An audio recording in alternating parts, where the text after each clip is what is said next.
and welcome to the Wayfaring Panda. I'm Annette. Today I'm participating in a YouTube hop called All About the Mouse, where we scrapbook Disney-themed photos. And this month's theme is based on this photo is where we're supposed to find inspiration. But I've never been to that place. It's a ride and restaurant that's in Epcot, but I understand it's one that might make you sick, so we didn't go on that. I just came back from a trip last week, and so it's really the only time I've been to the park since this ride was built. So I chose to do some photos that we had with the Memory Maker. You can get the pictures of the ride. So I'm doing the two ride pictures we have of our family riding Buzz Lightyear's Space Ranger Spin, since that's space related. I decided I wanted to stencil on some stars into three corners of my scrapbook layout, and I'm using 12 by 12 white cardstock for my layout.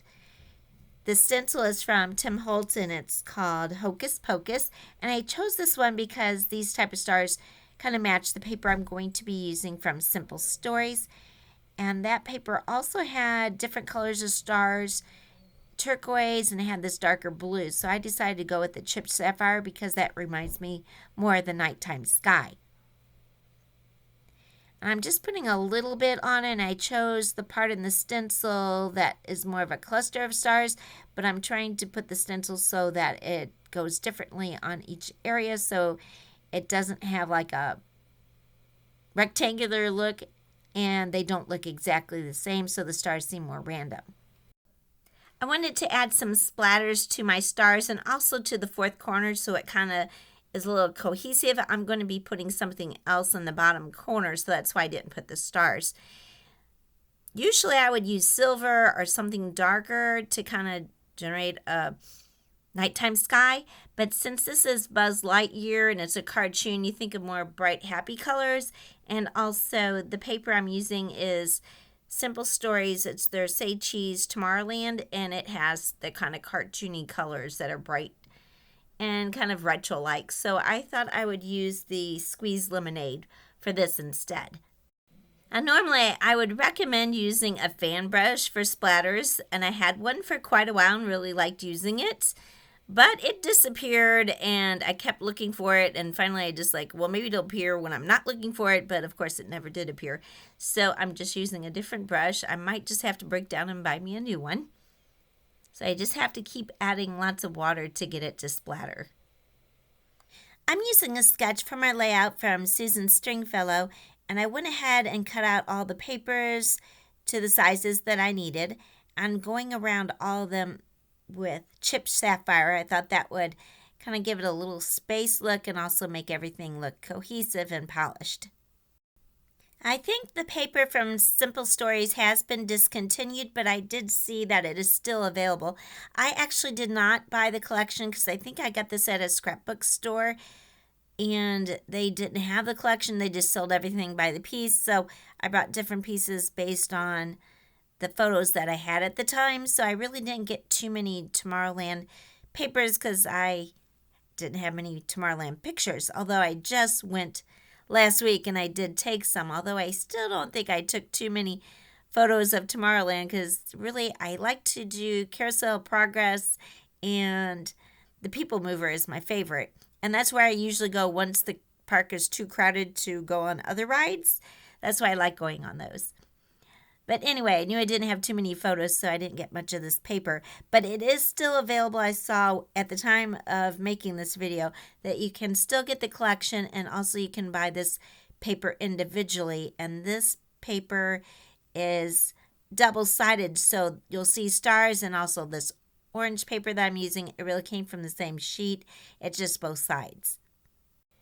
I only had one piece of this bright blue paper to use on my layout, so normally I might use a different color of ink on it, but since there's only one, I thought it'd be more cohesive if I still used the chipped sapphire, and it was still enough color difference that you can still see that there is ink on the edges. And then I also inked a little piece of the branding strip that I'm going to use in the corner. I matted my photos on some red cardstock off screen, And then I just start arranging the paper that I already got ready, as well as some embellishments from the page pieces from Say Cheese Tomorrow at the park. I did stick pretty close to the sketch, except I used 2 4x6 photos instead of 3, with 2 being smaller. And then I made my embellishment a little bit bigger than where you see Chip and Dale to accommodate for the lack of picture there and using a larger photo for the 3x4. So you can use the sketch however you want. It's just a place to get ideas and adjust according to whatever photos you have or whatever you want to do. And of course, I didn't like the blank white space since I was using white paper, so that's why I put the stars in. I just go back and forth with putting the papers on and then gluing down the ones that are on the bottom and then going back to put them back up so that way I make sure that I don't glue anything down in the wrong place. I used my ATG gun on the larger pieces of paper, but then I ran out of tape and I guess I'm done using it because it doesn't seem like they make the acid-free tape anymore for the ATG gun. I have found some other tape out there. I don't know if it's just because the other types are still out there, the non-acid-free ones, but not the acid-free one. So I don't know if they're totally getting rid of all the tape or just the acid-free one. Either case, it won't work for scrapbooking anymore, so I guess I'm done with the ATG gun unless for some reason they start making it again. Now, I usually use a double-sided tape like the peel kind like I do here, which is Scor Tape, but this one's more heavy-duty, so I usually only use this for when I'm making boxes or mini albums, that sort of thing. But I usually get my tape from scrapbook.com or somewhere else like that. But it seems like the 1/4-inch tape hasn't been in stock, so I'm just using what I have. And then for my smaller pieces, of course, I use my glue. I really like this collection from Simple Stories. They always have a Say Cheese line, but the year they came up with this, I guess it was last year or the year before, they had one for each of the kind of Magic Kingdom lands. So there was a Tomorrowland, a Fantasy one, and I think a Frontier one. And I have some of the paper from Frontier and Tomorrow, and I got a lot of the Fantasy stuff.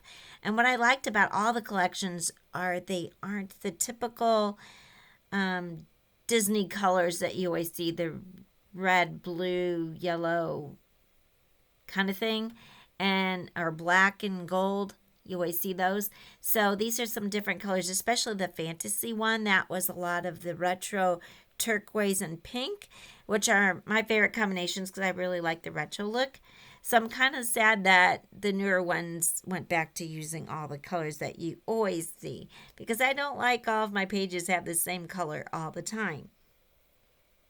I do have a newer collection that came out at the end of summer. I think it was August or September. That's kind of like the old Mickey Mouse, but it is the standard color. So I had to get a lot of that. So you'll see me using that in future layouts. I will put a list of all the products that I use in the description below. Some of these will be affiliate links. They don't cost you anything extra to use, but I do get a small commission from any sales that those links generate, and that helps support my channel. I paid for the memory maker for this trip because we hadn't been back to Disney World since I worked there in 1999. So it's been quite a long time. And my mom turned 80 last summer, and we didn't get to go on a trip this summer, so we thought, well, since we're both teachers, so since we were both off for 2 weeks this year, we decided we'd take her to Disney World during the holidays because she used to come and visit us in Florida during the off season, right after Thanksgiving, but before Christmas, and she missed seeing the Christmas decorations. Although, of course, we went the busiest week of the year probably, so it was a little crazy. But we did stay at Port Orleans Riverside, so we got to go into the park early. And so even though this picture was taken on Christmas Day, we got there early. We hit the Dwarf Mine Train right away, and then we were going to do the Winnie the Pooh ride, but it was shut down for a bit. So then we hopped on a little bit of a line. I think it was maybe 40 minutes for Peter Pan, But then after we got off there, we went to Winnie the Pooh and the carousel and a whole bunch of other stuff and hardly waited for anything.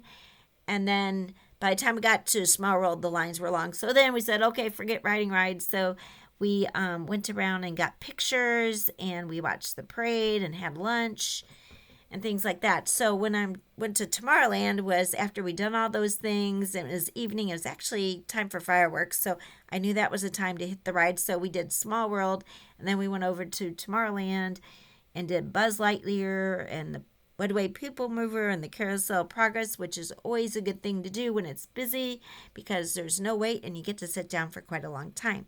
Plus, it's so nostalgic because those rides I've seen since, I guess, the first time I went, except for the Buzz Lightyear, which was really fun.